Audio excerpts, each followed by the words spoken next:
Hi there and welcome to our Spanish Help video number 1. Today's topic is, demonstrative adjectives.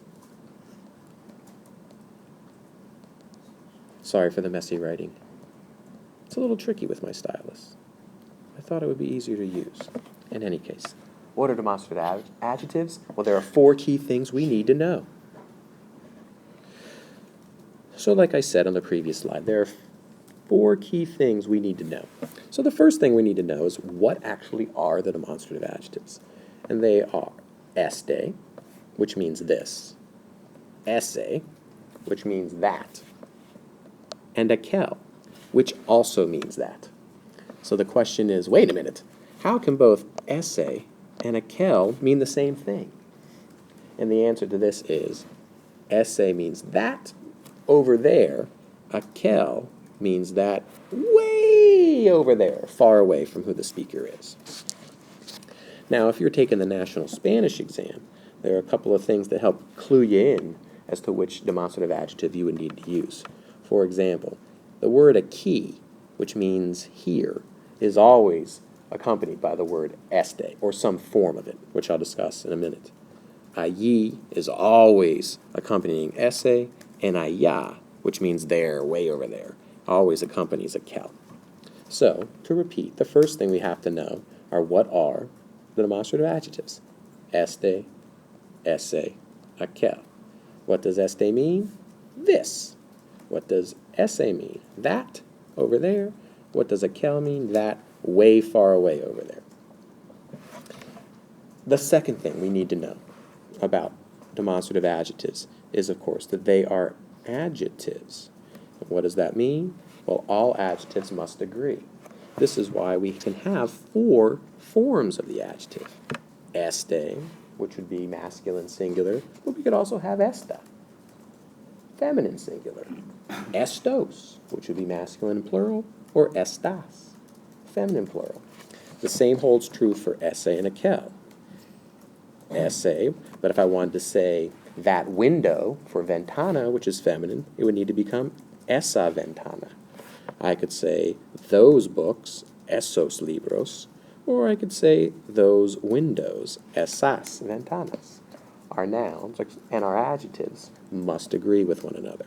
For aquel, it simply becomes aquel, or aquella, aquellos, or aquellas, although I think I'm running out of space to write it, but I'll squeeze it in here, etc.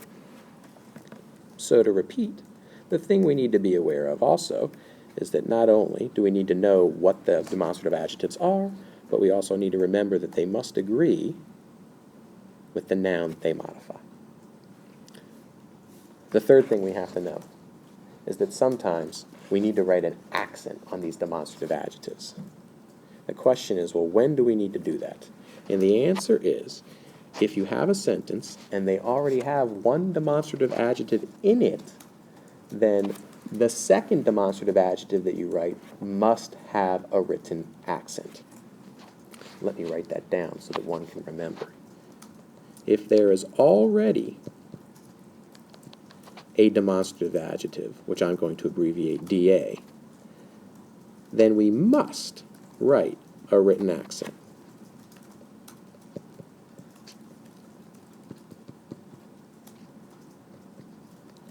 On the second demonstrative adjective.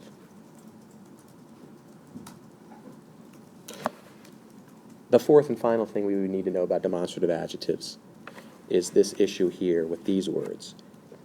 Esto, eso, and aquello. They mean the same things as este, esse, and aquel. This, that, and that way over there. However, we only use these that end with the letter O here. Whoops, pardon me. We only use these that end with the letter O